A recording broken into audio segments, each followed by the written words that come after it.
Good morning, Ignatians. Another meeting has come, another topic has come. Please allow me to welcome you again to our subject, which is practical research 2. So I am your PR2 instructor again, Sir Kevin. I will introduce to you our lesson for today, which is lesson 2, the importance of quantitative research across fields.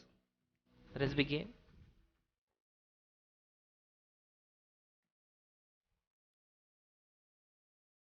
Okay. So, quantitative research, people do research to find solutions, even tentative ones, to problems in order to improve or enhance ways of doing things, to disprove or provide a new hypothesis, or simply to find answers to questions or solutions to problems in daily life. Therefore, research is part of our daily routine and it is very relevant to solve a specific problem. So, dito nga sa quantitative research, it can help you to solve problem and to do a hypothesis and to support a theory. So, bakit nga ba siya naging parte ng buhay ng tao? Kasi nga, research has whys and hows. Lahat ng bagay ay nabuo sa research. TV or other gadgets are came from research. Ibig sabihin, bakit nga ba may research? Dahil dito makikita natin kung ano ba yung pwedeng gawing proof, evidence for future results. And then, kahit ngayon, in current issues, gagawa ng vaccine for research or for vaccine para doon sa COVID-19. Another, sa mga teachers, lagi silang gumagawa ng action research, ng mga action plan for the students' learning process. Kahit ang mga administrators sa DepEd ay gumagawa din ng research. Bakit? Titingnan kung ano yung improvement na meron ng estudyante, ano ang mga specific strategies, techniques na kailangan ibato sa mga estudyante to continue learning process. And then, ano ba ang research? Nababago din ng quantitative research ang people's lives, ways of doing things, laws, rules, and regulations, as well as policies, among others. Widely, quantitative research is often used because of its emphasis on proof rather than discovery. So as what I discussed last meeting, that quantitative focuses on proof or evidence rather than discovery. Bakit nga? Kasi nga, kung ikaw ay gagawa ng robotics, gagawa ka ng mga product, kailangan meron kang proof or evidence sa panelists para mapagana ito o masabi na ito ay highly evident bago mo i-implement. And then, bakit pa siya importante? Importante siya para hindi lang masolve ang specific na problem, kundi magkaroon ng another idea para ma-support ang study and then humanap pa ng maraming findings for valid and reliable study. Okay, next. Next, we have the quantitative research and accounting, business, and management. So this is the ABM. So it could be the accountant, the businessman, the managers, financiers, marketing managers. Okay. So the first sentence, researchers can help design a new product or service, figuring out what is needed and ensure the development of product is highly targeted towards demand. Businessmen can also utilize research results to guarantee sufficient distribution of their products and decide where they need to increase their product distribution. So, research helps these professionals to make, to endorse, to sell products. Another, It can help them to decide if they will open another branch for another loaning. So it can also help them to decide what are the proper techniques or strategies for the satisfaction of the customers, what are the quality service that the customers or the clients deserve. So research is very important from them to them rather. So another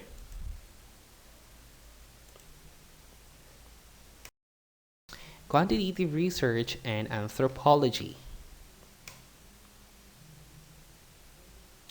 But before we proceed to this sentence, what is anthropology first?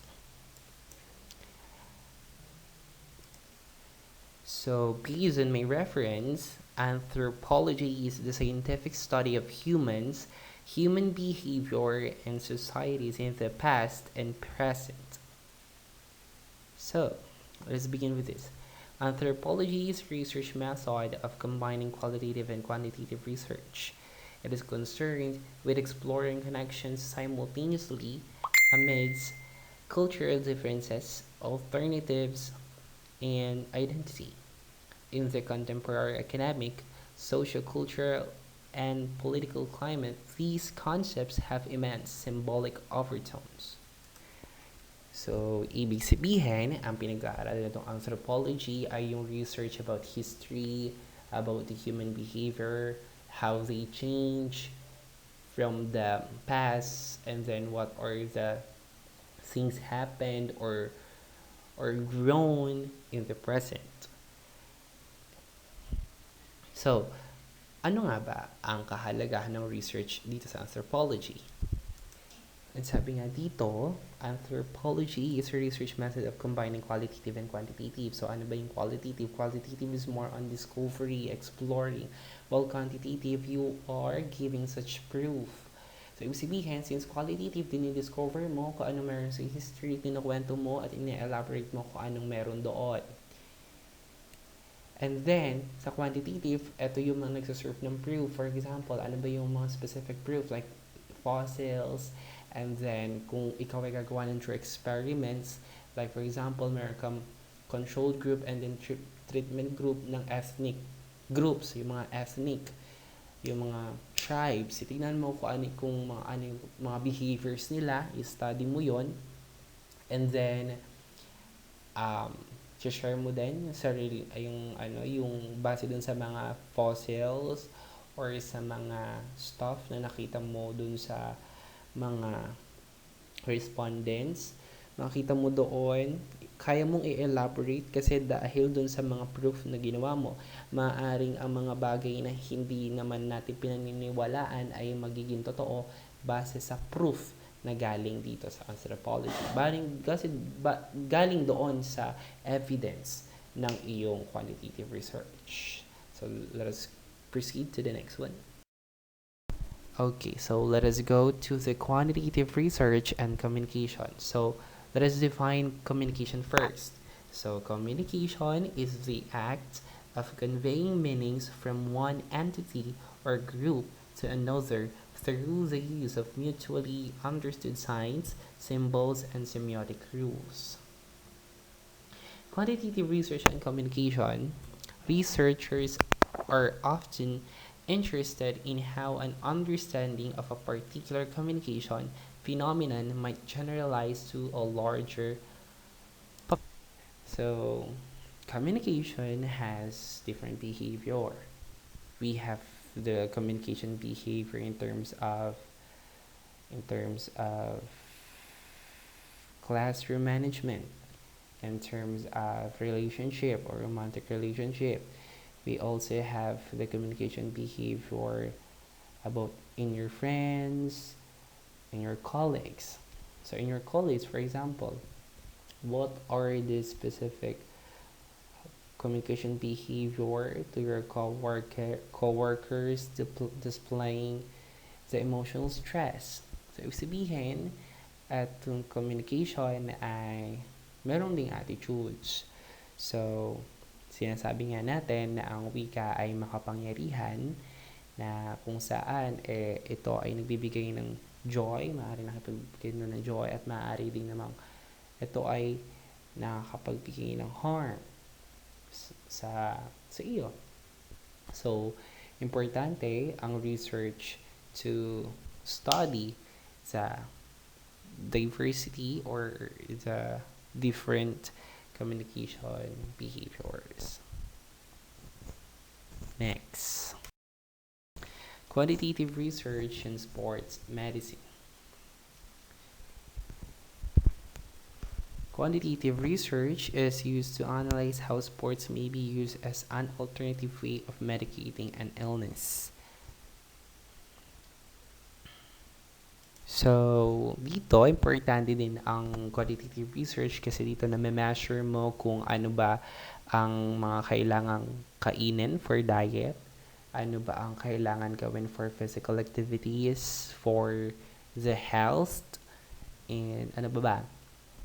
Ano yung mga specific na exercises para sa yung nakaakma doon sa yung health.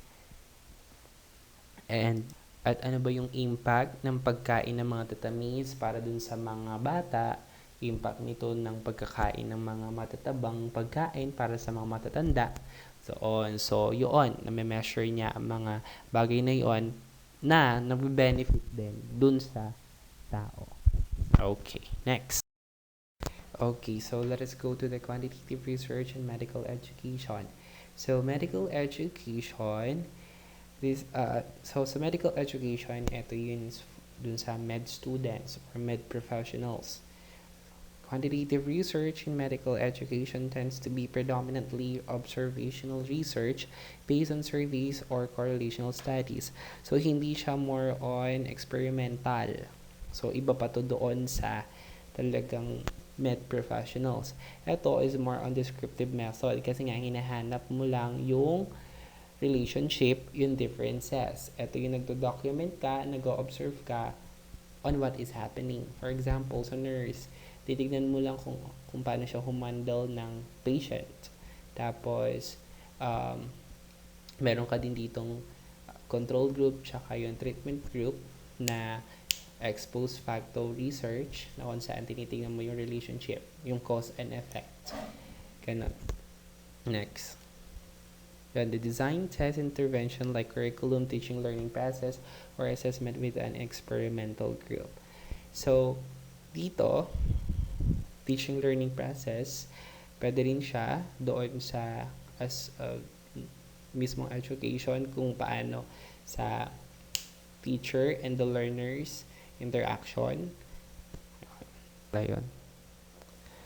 Okay, so let's proceed to this quantitative research in behavioral sciences. So we say behavioral sciences, these are the attitudes or personality traits of individuals.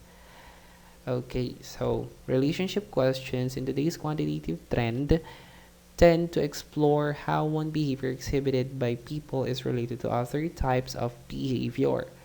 So sa behavioral sciences, dito nakikita kung meron bang differences. For example, what are the differences between women being talkative sa men na being talkative din? So, ano yung pagkakaiba nilang dalawa? And then another, kapag verbal aggressive ka ba, ay physical aggressive ka na rin ba? So, magkaiba ba kung wari ang perception nitong grupo na to sa perception na ito at bakit sila nagkakaiba ng perception? For example, sa may mga disabilities, yung emotion ba ng disabilities, ayun sa mga disabled ay nakakaranas sila ng emotional labor. Sa mga hindi naman disabled, nakakaranas din ba sila ng emotional labor? So, ganon. You are searching for differences. So, importante din ang quantitative research dito sa behavioral sciences. So let us proceed to the quantitative research in education. So education, this includes the teachers, students, administrators. So inside the academy. Quasi-experiments are most often used in evaluating social problems. Supposed researcher has invented a technique for improving reading comprehension among third graders. So quantitative research is very significant in teachers evaluating students or assessing students' competencies. So dito, for example, paano mo malalaman na natutunan ang bata? So, gagawa ka ng research, yung action plan. Ano ang mga specific strategies, specific teaching techniques na kailangan mong ibato sa mga bata para sila ay motivated na mag-aral. Yon, katulad dito, for example, since we are facing the pandemic situation, ano ang mga sapat na research na gagawin mo para maging maganda ang kalalabasan ng online class? So, quantitative research pa rin yun. Pwede kang gumawa ng survey para sa mga questions, self-made questions, para meron kang mapakitang evidence. So, yun ay more on numerical data din. No.